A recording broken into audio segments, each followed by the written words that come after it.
What advice would you give to a young architect starting out today, Dennis? Well, that's a tough one. I mean, I'm very thankful that I graduated when I did. I mean, I got a job no problem back then, you know. But in today's economy, you know, it's tough. And you know, my advice is, if you're really serious, if you're passionate about wanting to do this, then you can get through it. I mean, you might have to work in another field for a while, maybe something contiguous, or just a job. But you know, or you know, take advanced degrees. You know, get your education, travel if you can.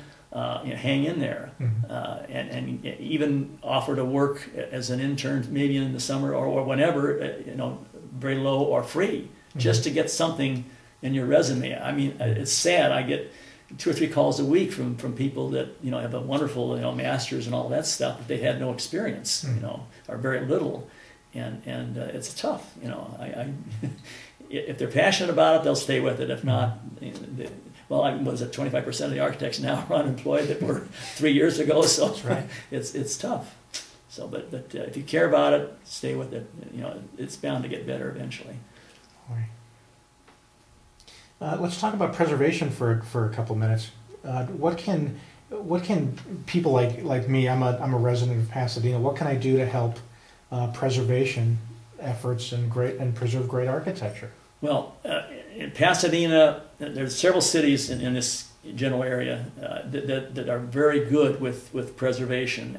Pasadena is one of them. If you rated A to D, you know, Pasadena would be an A+. South Pasadena is also very good. They have Pasadena Heritage, Altadena Heritage too. These are organizations that are dedicated to preserving significant architecture, and they have fundraisers, and they make people aware. And they saved the Colorado Street Bridge. They saved you know, Ed Stone's with the Pill building out there, you know, with the screen in front. That's been saved from demolition, and they've saved significant structures. Obviously, joining those organizations and supporting them would be something that a person could do. Become aware of what's good architecture. There's been some disastrous houses that have been demolished, like Neutra's Maslin residence in Palm Springs. I mean, initially they were going to restore it, but then all of a sudden, boom, it's torn down. Well, the city should not allow that, and so you need, you know, a city department to control that. Pasadena does it, South Pasadena does it, and I think that would be a way to help and support these. You know, you pay a little dues and you go to their functions, and that keeps them going.